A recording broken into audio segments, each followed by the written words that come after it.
அதான் பைபிள் சொல்லுது, அவரை குறித்து எழுதியிருக்கிறவைகள் யாவையும் அவர்கள் நிறைவேற்றினார்கள். ஸோ இப்போ என்ன சுற்றி இருந்தாலும் என் லைஃப்பில் உயர்வுக்கு ஏதுவான ஒரு காரியம்தான் இன்றைக்கி நடந்துக்கிட்டு இருக்கு. அல்லேலூயா சொல்லுங்கள். ஆமென்.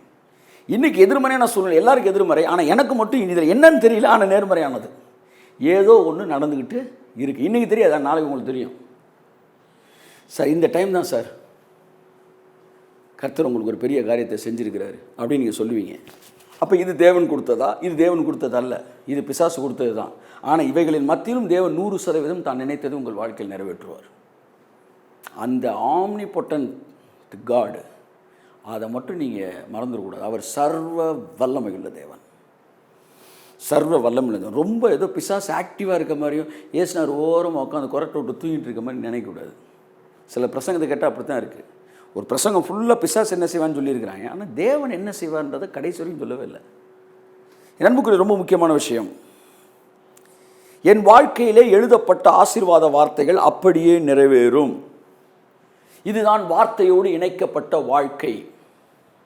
சூழ்நிலைகள் என் எதிர்காலத்தை நிர்ணயிக்க முடியாது, எதிரிகள் என் வாழ்க்கையை நிர்ணயிக்க முடியாது, ஞானிகளும் இந்த உலகத்தின் பிரபுக்களும் என் வாழ்க்கையை நிர்ணயிக்க முடியாது, ராஜாக்களும் அதிகாரிகளும் ஒருவேளை வார்த்தைக்கு எதிராக வருவார்கள் என்றால் அவர்களும் என் வாழ்க்கையை நிர்ணயிக்க முடியாது. அவர்கள் நல்விதமாய் ஆட்சி செய்வார்கள் என்றால் அது நிறைவேறும். தேவனுடைய வார்த்தைக்கு ஏதுவாக இருப்பார்கள் நிறைவேறும். வார்த்தைக்கு எதிராக இருப்பான்னா ஏன் வாழ்க்கையில் அவன் கிரியை செய்ய முடியாது.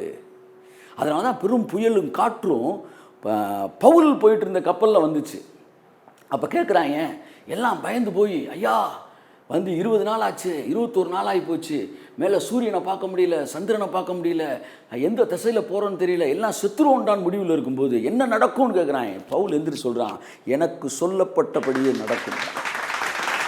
அப்போ எது நடக்கும்? காற்று நிர்ணயிக்காது, புயல் நிர்ணயிக்காது. அப்போ எது ஏன் நடக்க போகுது? நான் சீசருக்கு முன்னாடி நிற்க போகிறேன், ராயருக்கு முன்னாடி நிற்க போகிறேன், கர்த்தர் சொல்லிட்டார். அதனால் கட்டாயம் எல்லாரும் ரோமில் போய் சேர்றோம், சீசனுக்கு முன்னாடி நிற்போம் அப்படின்றான். அப்போ எது நடக்கும்? எனக்கு சொன்னது தான்டா நடக்கும்ன்றான். எல்லாம் சொல்லுங்கள், எனக்கு சொன்னது தான் நடக்கும். தேவன் எங்களுக்கு இந்த வருஷம் என்ன வாக்குத்தத்தம் கொடுத்தாரு அதுதான் நடக்கும்.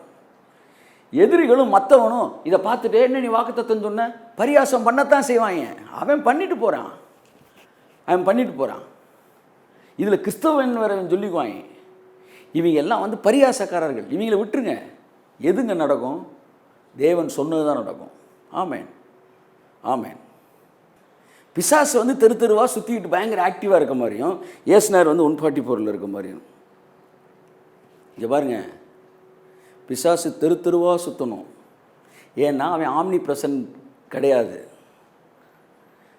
ஏசு தெருவாக போக வேண்டியதில்லை. ஒரே நேரத்தில் உலகத்தில் 50 பேர் வீட்லேயும் அவர் உட்காந்துருக்க முடியும். இப்போ உங்கள் வீட்டில் அவர் இருக்கிற மாதிரி. ஸோ தேவன் பயங்கர ஆக்டிவாக இருக்கிறாரு, அதை புரிஞ்சுக்காங்க. என்னையா நடக்கும்னு கேட்டான் பவுலை பார்த்து. பவுல் சொன்னால், எனக்கு சொல்லப்பட்டபடி தான் நடக்கும். சார் புயல் இப்படி அடிக்குது சார், காற்று அடிக்குது சார், நம்ம போய் சேருவோமான்னு தெரில சார். ஹே, உனக்கு தெரியாமல் இருக்கலாம், எனக்கு தெரியும். எனக்கு என்ன தேவன் சொல்லியிருக்காரோ அதுதான் நடக்கும். அதனால் வாழ்க்கையின் ஒவ்வொரு நாளும் நீங்கள் உயர்வை நோக்கி போய் கொண்டு இருக்கிறீர்கள். அது 20 நாளாக இருக்கட்டும், 28 நாளாக இருக்கட்டும், அடுத்த ஒரு மாதம் ஊரடங்கு வந்து நீட்டிக்கப்பட்டிருக்கிறது அல்லது குறைக்கப்பட்டிருக்கிறது. என் வாழ்க்கை இதோடு இணைக்கப்பட்டதல்ல, என் வாழ்க்கை வார்த்தையோடு இணைக்கப்பட்டது, வார்த்தையோடு இணைக்கப்பட்டது. ஆகவே தேவன் எனக்கு வைத்திருக்கிற சித்தத்துக்கு தடையாக இந்த வியாதி இருக்கும் என்றால் அதை அடித்து தகர்ப்பார். அது தகர்க்கப்படுகிற நேரங்களுக்கு இடையில் இருக்கிற இந்த நாட்களிலும் தேவன் எனக்கு தேவை, எனக்கு என்னுடைய வாழ்க்கைக்கு நிறைவேற வேண்டிய வார்த்தையின் அடிப்படையில் 100% தேவன் வேலை செய்வார். இப்போ அவர் செஞ்சுக்கிட்டு தான் இருக்கிறார். ஆகவே நண்புக்குரியவர்களே, எதிர்மறையான சூழ்நிலைகளிலும் உங்கள் வாழ்க்கை தேவனுடைய வார்த்தையினால் தான் நடத்தப்பட்டு கொண்டு இருக்கிறது. உங்கள் வாழ்க்கை வாக்குத்தத்தம் என்கிற அச்சோடு வார்ப்பிக்கப்பட்டு இருக்கிறது. நான் சொல்கிறது புரியுதா உங்களுக்கு? அதாவது உங்கள் வாழ்க்கை எப்படி இருக்கும் அப்படின்னு கேட்டால் நான் எப்படி சொல்லுவேன்னா, இப்போ பாருங்கள், கிறிஸ்மஸ்க்கு சீரியல் செட்டு அப்படியே போடுறோம், சர்ச்சுக்கு ஸ்ட்ரீட்டில் இதெல்லாம் போடுறோம். இப்போ சுவிட்சை போடலை நீங்கள், சரியா? சுவிட்சை நீங்கள் போட்ட உடனே அந்த லைட் எங்கெல்லாம் எரியும் சொல்லுங்கள்? எங்கே எரியும்? எங்கெல்லாம் அந்த சீரியல் செட்டை வச்சுருக்கிறீங்களோ அங்கெல்லாம் அது எரியும். அப்படித்தான் உங்கள் வாழ்க்கையில் என்ன நடக்க போகுதுன்னா, இந்த சீரியல் செட்டு எரியாமல் இருக்கும்போது கண்ணுக்கு தெரியாது. ஆனால் எங்கெல்லாம் வச்சுருக்காங்களோ சுவிட்சை போட்டோடனே கண்ணுக்கு தெரியாமல் எங்கெல்லாம் இந்த சீரியல்லாம் எரியுதோ அப்படி வார்த்தை உங்கள் வாழ்க்கையை டிசைன் பண்ணியிருக்கு. இப்போ அது தெரியல, ஏன்னா சுவிட்ச் போட்டு லைட் எரியாதனால தெரியல, ஆனால் டிசைன் பண்ணியிருக்கு. ஆனால் தேவனுடைய பிரசன்னம் அதை சுவிட்ச் ஆன் பண்ணும்போது என்னெல்லாம் வார்த்தை டிசைன் பண்ணி போட்டிருக்கோ அது எல்லாம் எரிய ஆரம்பிக்கும். அப்படித்தான் உங்கள் வாழ்க்கையில் தேவனுடைய வாக்குத்தத்தங்கள் மெளிரப் போகிறது. சந்தோஷமாக இருங்கள், மகிழ்ச்சியாக இருங்கள். ஏனென்றால் உங்களை குறித்து வந்து தேவன் வச்சிருக்கிற அந்த அச்சு அதில் தான் எல்லாம் போயிட்டுருக்கு. சூப்பராக போயிட்டுருக்கிறீங்க. உங்கள் வாழ்க்கை சக்ஸஸ்ஃபுல்லாக இருக்கும். ஆகவே பிசாசானவனால் உங்கள் தலைமுடியில் ஒன்று கூட கீழே விழ வைக்க முடியாது. புரியுதா உங்களுக்கு? உங்கள் தலைமுடி ஒன்றும் கீழே விழாது அப்படின்னா உங்களுக்கு வழுக்கே வராது. அப்படி மீனிங்கில் சொல்லியிருக்காரு நீங்கள் நினைக்கிறீங்களா? இல்லை, நான் கேட்குறேன், தலைமுடியே விழாதுன்னா கொல்ல பேர் கிறிஸ்தவங்களே வந்து நம்ம என்ன செஞ்சு தான் இருக்கோம், திடீர்னு முடி உதிர்ந்து தான் இருக்கிறோம். அப்போ வந்து வசனம் இப்போ தப்பாயிருச்சு, கர்த்தர் உங்கள் பாதுகாப்பை விலகிட்டார்னு அர்த்தமா? தலைமுடி ஒன்றும் கீழே விழான்னு என்ன அர்த்தம்? நான் உன் மேலே வச்சிருக்கிற திட்டத்தில் ஒரு பாயிண்ட்டு கூட குறையாதரா, அதுதான் அர்த்தம். தலைமுடின்னு எந்த முடியா? நான் வச்சிருக்கிற பிளானில் ஒரு முட்டி கூட கீழே விழாது. தைரியமாக இருக்கணும். தேவன் வச்சிருக்கிற திட்டத்தில் ஒன்று கூட நிறைவேறாமல் போகாது. அதனால வந்து தூக்கிட்டு போய் ஜெயிலில் போட்டாங்க பவுலை. ஆனால் அங்கே உள்ளே உட்காந்து நிருபத்தை எழுதி முடிச்சிட்டான். ஓடி ஓடி வேலை பார்த்தா கரண்ட் ஜென்ரேஷனோட முடிஞ்சிருப்பான். உட்காந்து எழுதுனா ஃப்யூச்சர் ஜென்ரேஷனுக்கு ஆசீர்வாதம் ஆகிட்டான். இங்கே பாருங்கள், ஒவ்வொரு நிமிடமும் உங்களுடைய வாழ்க்கையின் உச்சத்திற்கு உங்களை கொண்டு சென்றுகிட்டு இருக்கிறேன் என்பதை மறந்துவிடக்கூடாது. ஆமென் சொல்லுவோம். ஆமென். ஸோ அவரை குறித்து சொல்லப்பட்டவைகளை அவர்கள் நிறைவேற்றினார்கள். அப்போ நான் உங்களுக்கு என்ன சொல்ல வரேன்னா, தேவன் உங்களை பற்றி ஒரு திட்டம் போட்டுட்டார். உங்களை பற்றி எழுதி வச்சிருக்கிறார். உங்களை பற்றி எழுதி வச்சிருக்கிறார். எப்போ? உலக தோற்றத்துக்கு முன்னாடி ஜஸ்டின் எப்படி இருக்கணும் அப்படின்னு எழுதி வச்சிருக்கிறார். அவர் எழுதி வச்சது தான் நிறைவேறும். இப்போ நீங்கள் சொல்லலாம், சார் கடவுள் எழுதியிருக்கிறாரு, ஆனால் என் வாழ்க்கையில் நான் தேவனுடைய சத்தத்தை கேட்டு நடக்கும்போது அது எல்லாம் பெர்ஃபெக்டாக நிறைவேறிட்டு தான் இருக்குது. ஆனால் திடீர்னு அரசாங்கம் ஒன்று போடுது, இல்லாட்டி வந்து எங்கள் அப்பா ஒரு முடிவு எடுக்கிறாரு, எங்கள் அண்ணன் வேறு விதமாக முடிவு எடுக்கிறான், என்னை ரட்சிக்கப்படாத ஆளுக்கு கல்யாணம் கட்டி கொடுக்குன்றான். இவங்கெல்லாம் இப்படி தாறுபாறாக முடிவு எடுத்து கடைசியில் என் வாழ்க்கையில் எழுதப்பட்டது எதிர்மறையான ஆட்கள்லாம் இப்படி செஞ்சுக்கிட்டு இருக்கனால என் வாழ்க்கையில் அது எப்படி நிறைவேறும் சார்? எல்லாருமே பாசிட்டிவான ஆளாக இருந்தால் நிறைவேறும். எதிர்மறையான ஆட்களாக இருக்கிறாங்களே, இவங்களாம் சேர்ந்து திட்டத்தை குலைச்சிட மாட்டாங்களா அப்படின்னா குலைக்க முடியாது. அதுதான் உண்மை, குலைக்க முடியாது. எப்படி சொல்கிறீங்க அப்படின்னா, இயேசு கிறிஸ்துவை பற்றி எழுதப்பட்டதை அந்த வசனம் சொல்லுது, அவரை குறித்து எழுதப்பட்டவைகள் யாவையும் அவர்கள் நிறைவேற்றினார்கள். இந்த அவர்கள்ன்ற இடத்துல யார் வந்திருக்கணும்னு நீங்கள் நினைக்கிறீங்க? நான் நினைக்கிறேன் அவர்கள் நிறைவேற்றினார்கள் அப்படின்னா பேதுரு, யாக்கோபு, யோவான் நிறைவேற்றிருக்கணும். இல்லை 12 சீசர்கள் நிறைவேற்றிருக்கணும். இல்லை இந்த 5000 பேர் அப்பா வாங்கி சாப்பிட்டாங்களே இவங்களாம் நிறைவேறியிருக்கணும். ஆனால் அவங்களெல்லாம் வச்சு நிறைவேற்றலையாம். நிறைவேற்றினதெல்லாம் யாராம்? அவரை காட்டி கொடுத்த யூதாஸ். 30 வெள்ளிக்காசு வாங்கி காட்டி கொடுத்தானே, எதிர்மறையான ஒரு வேலையை செஞ்சான் பாருங்க யூதாஸ். அவன் காட்டி கொடுத்தவொன்னே அவரை பிடிச்ச அண்ணாவும் காய்பாவும், போர்ச்சவர்கள், பிலாத்து, ஏரோது, அவரை கன்னத்தில் அறைந்தவன், எதிர்மறையான சூழ்நிலை, இவங்க எல்லாரையும் வச்சே தேவன் தான் நினச்சதை நிறைவேற்றினார். நான் என்ன சொல்ல வரேன்னா, உங்களுக்கு எதிர்மறையாக செய்கிற ஆட்கள் உங்களை சுற்றி இருந்தாலும் அவங்க மத்தியில் உங்களை பற்றி அவர் நினச்சதை செஞ்சு முடிச்சுடுவாருங்க. உங்களை எவ்வளோ உயரத்தை கொண்டு போகணும், எவ்வளோ ஆசீர்வதிக்கணும், எல்லாத்தையும் அவர் வச்சு செஞ்சு முடிச்சுடுவார். இப்போ என்ன ஆகி போச்சு, இவர்களை வச்சே செஞ்சுட்டார் தேவன். உங்களுக்கு எதிராக, அதாவது உலகத்திலே மிகப்பெரிய திட்டம் இயேசு சிலுவையில் அறையப்படுவது. இதுதான் பிதாவுடைய மிகப்பெரிய திட்டம். வாழ்க்கையில் அவருடைய ட்ரீம் அப்படின்னா இயேசுவின் மூலமாக இந்த உலகத்தை மறுபடியும் ரட்சிப்பது. அப்பேற்பட்ட ஒரு திட்டத்தை பிதா நிறைவேற்றுறார். இந்த மகா பெரிய திட்டம் சற்றும் பிசகாமல் நிறைவேற வேண்டும். அப்படி நிறைவேறுச்சுன்னா உலகமே பாவத்திலேருந்து வெளியே வந்துடும். இவரை வைத்து ஒட்டுமொத்த உலகத்தின் பாவத்தையும் சுமந்து தீர்க்க வேண்டும் என்பது தேவனுடைய திட்டம். ஆனால் இந்த திட்டம் நிறைவேறிச்சுன்னா உலகம் வந்து டிரான்ஸ்ஃபார்ம் ஆயிருன்னு பிசாசுக்கு தெரியும். அதனால் பிசாசு தன்னால் ஆன மட்டும் தன் ஆட்களை வைத்து அதை தடுக்க முயற்சி செய்வான். பிதா திட்டம் போடும்போது யோசிக்கிறார், இதை நம்ம செய்யணும். அப்போ பிசாசு தன்னால் முடிஞ்ச அளவு இதை ஸ்டாப் பண்ணுறதுக்கு முயற்சி எடுப்பான். இப்போ தான் ஒரு பிளான் பண்ணுறாரு. இப்போ இதுக்கு எதிராக ஒரு முயற்சி எடுக்கிறான் பார்த்தியா, அந்த முயற்சிக்குள்ளேயே நம்ம திட்டம் நிறைவேற மாதிரி வைக்கணும் அப்படின்னு முடிவு எடுக்கிறாரு. இவன் யாரெல்லாம் கொண்டு வரானோ பிசாசு, அவங்கள வச்சே செஞ்சிட்டார் சார். இதுலேருந்து என்ன தெரியுதுன்னா, உங்களை சுற்றி என்ன எதிர்மறையான காரியங்கள் இருந்தாலும், எதிர்மறையாக மக்கள்லாம் சுற்றி நின்று வேலை பார்த்தாலும், இப்போ தாம் பிளானை அவங்கள வச்சே செய்வார். இங்கிட்டு பிலாத்து, இங்கிட்டு ஏரோது, இங்கே நூற்றுக்கு அதிபதி, இங்கிட்டு கன்னத்தில் அரைஞ்சவன், காட்டி கொடுத்தவன், அண்ணா, காய்பா, சோத்துக்காக காசுக்காக மதத்தை வார்த்தையை விற்று போட்ட அண்ணா காய்பா, துரோகிகள், எதிரிகள், முட்டாள்தனமான அரசர்கள், களியாட்டங்களில் இருந்த ஏரோது போன்ற ஆட்சியாளர்கள், இவ்வளோ பேர் நிற்கிறாங்க. இவங்களை வச்சு இவங்களையே மூவ் பண்ணி தேவன் தன்னுடைய மிகப்பெரிய திட்டத்தை நிறைவேற்றிட்டார்னா, எங்கள் அப்பா, எங்கள் தாய்மாமே, எங்கள் அண்ணன், சூழ்நிலை, வாத, வியாதி, 144 இதெல்லாம் சேர்ந்து உன் வாழ்க்கையில் வச்சுருக்க திட்டத்தை மாத்திரும் நீ நினைக்கிறியா? கிடையவே கிடையாது. உனக்கு என்ன திட்டம் தேவன் வைத்திருக்கிறார், அந்த திட்டத்தை நிறைவேற்றக்கூடியவராய் தேவன் இருக்கிறார் என்று நான் சொல்கிறேன். ஸோ அவரை குறித்து எழுதப்பட்டவைகளை அவர்கள் நிறைவேற்றினார்கள். உங்களை குறித்து எழுதினதெல்லாம் உங்களை சுற்றி இருக்கிற எதிரிகளை வச்சு நிறைவேற்றுவார், எதிர்மறையான சூழ்நிலையை நிறைவேற்றுவார். இதைத்தான் நான் சொல்ல விரும்புகிறேன். இயேசு கிறிஸ்துவுடைய அந்த சிலுவை மரணத்தின் போது முழு அதிகாரத்தையும் இயேசு எடுக்கவே இல்லை. அதிகாரத்தை யார் யாரோ எடுத்தாங்க. பிலாத்து எடுத்தான், ஏரோது எடுத்தான், அண்ணா எடுத்தான், காய்பா எடுத்தான், நூற்றுக்கு எடுத்தான், பரிசேயர்கள் எடுத்தார்கள், அதிருப்தியாளர்கள்.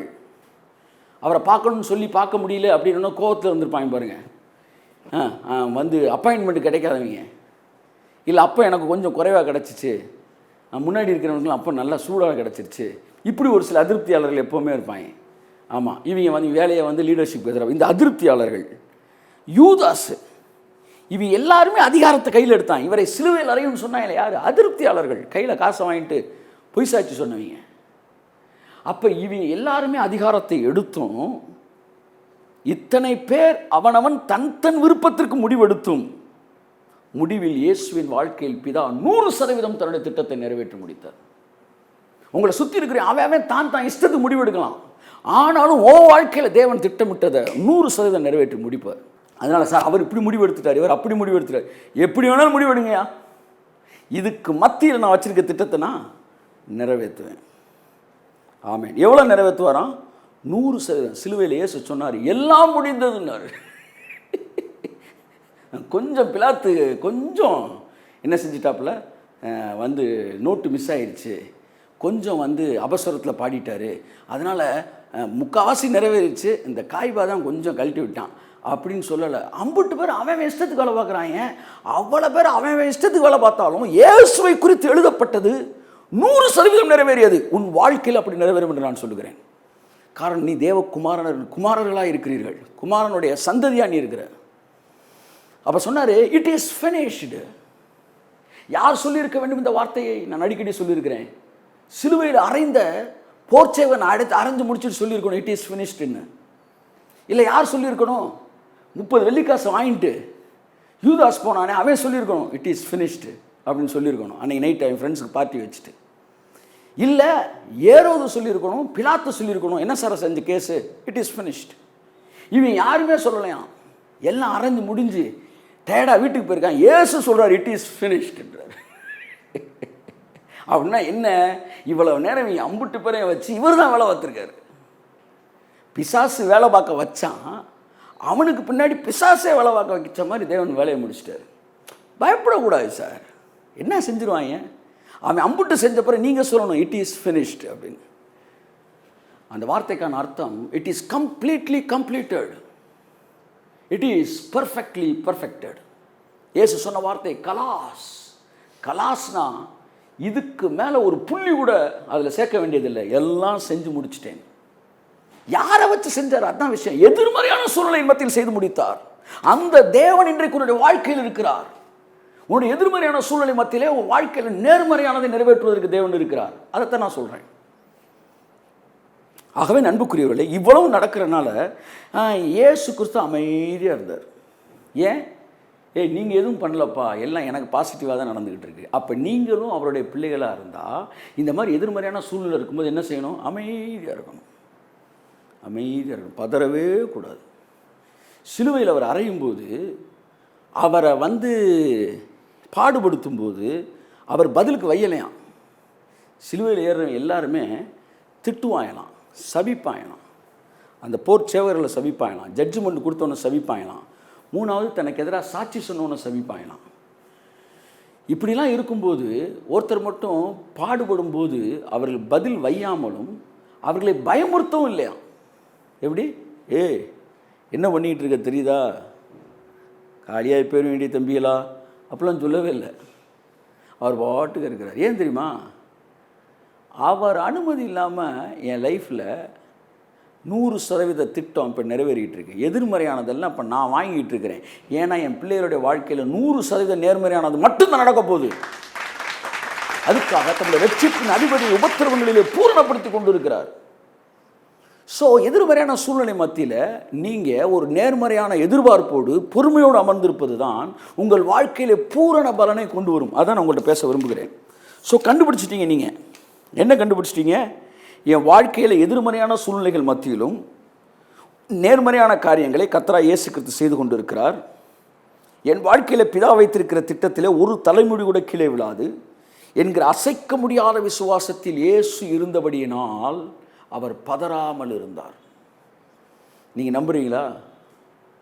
உங்களை பற்றி தேவன் வச்சிருக்க திட்டத்தில் ஒரு தலைமுடி கூட கீழே விழாது நம்புறீங்களா?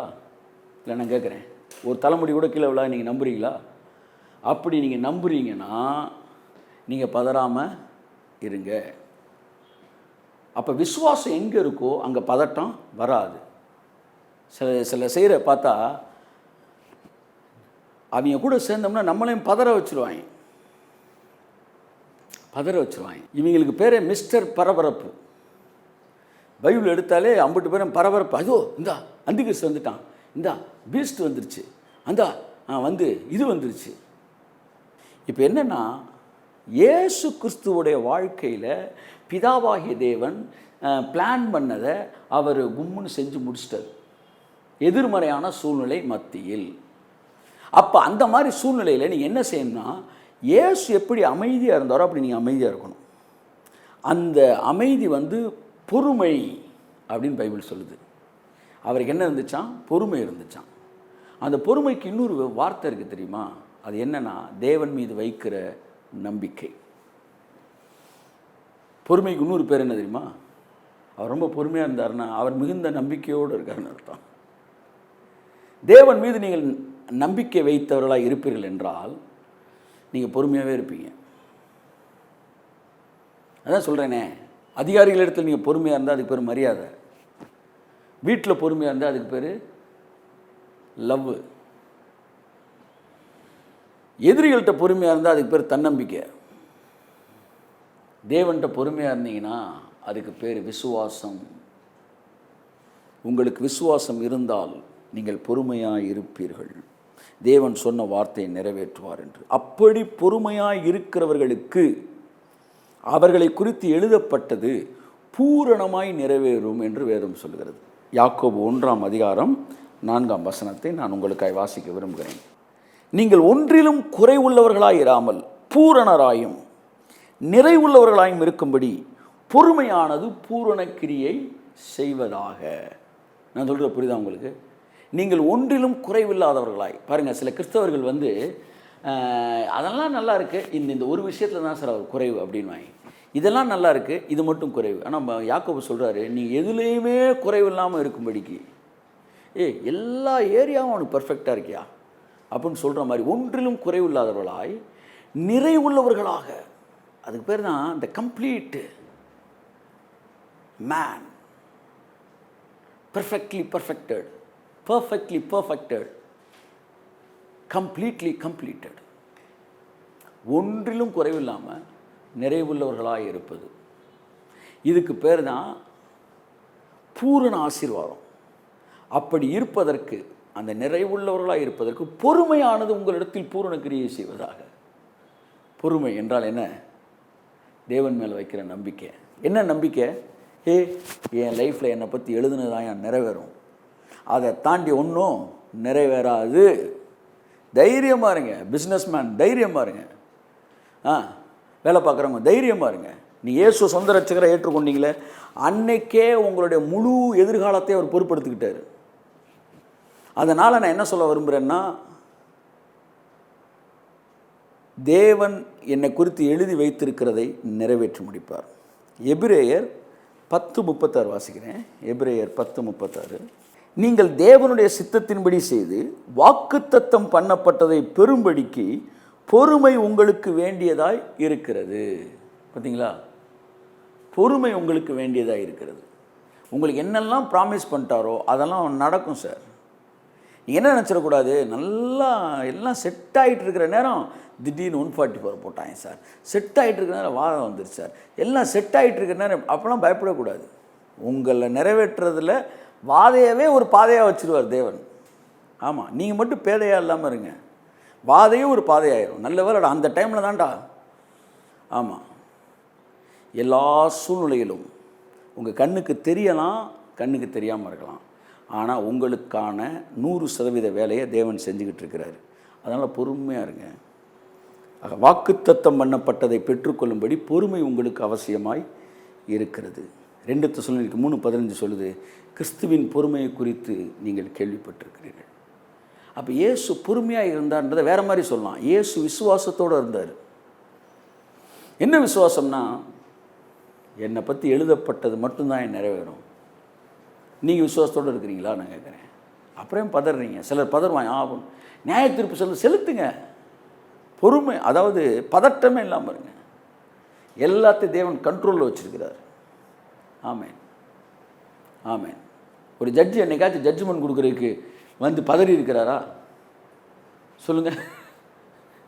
எவனாச்சும் குற்றவாளியை பார்த்து இவனை நான் வந்து தூக்கில் போடுகிறேன்னு சொல்லி அந்த சுத்தியில் எடுத்த தூக்கில் போடலாம் அப்படின்னு சொல்லி அவனை பார்த்து சுத்தியில் கொண்டு எறிகிறாரா?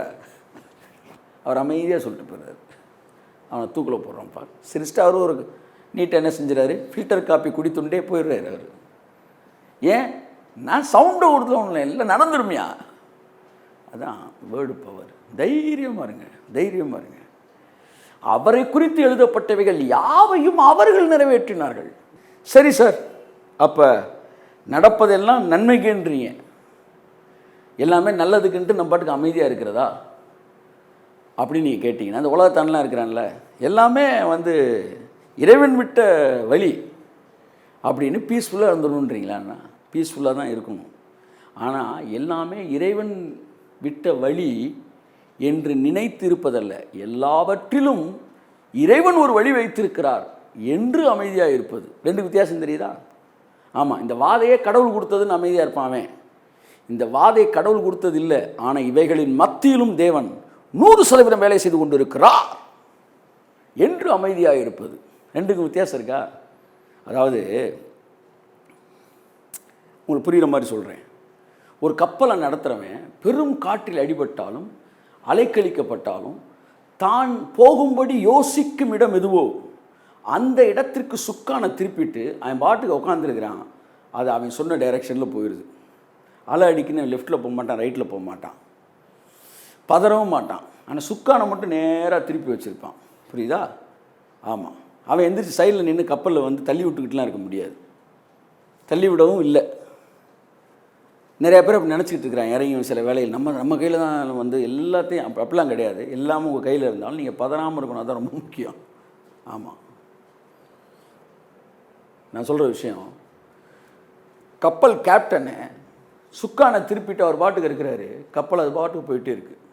உலகத்தான் வந்து என்ன நடக்குன்னு தெரியாமல் சரி கடவுள் எல்லாத்தையும் செய்கிறான்னு அமைதியாக இருக்கிறான், அது முட்டாள்தனம். ஆனால் நீங்கள் என்ன நடக்கும் என்பதை மனதில் தெரிந்து வைத்து அமைதியாக இருப்பது என்ன நடக்கும்? என் லைஃப்லையும் என் வாழ்க்கையிலையும் என் ஊழியத்திலும் இந்த தேசத்திலும் நன்மைகள் மாத்திரமே நடக்கும். அதைத்தான் நாங்கள் நினச்சிருக்கிறோம், அதைத்தான் நாங்கள் பேசியிருக்கிறோம். சுக்கான அந்த பக்கம் திருப்பி இருக்கிறோம், பீஸ்ஃபுல்லாக இருக்கிறோம். புரியுதா ரெண்டுக்கு வித்தியாசம்? அவனுடைய பீஸ்ஃபுல்னஸுக்கும் உங்கள் அவனுக்கு எதிர்காலத்தை குறித்து நம்பிக்கை இல்லாமல் அமைதியாக இருக்கிறான். கடவுள் தான் எல்லாம் செய்கிறார். ஆனால் நீங்கள் எதிர்காலத்தை குறித்து மிகப்பெரிய நம்பிக்கையோடு அமைதியாக இருக்கிறீர்கள். அதுதான் ரொம்ப முக்கியம்.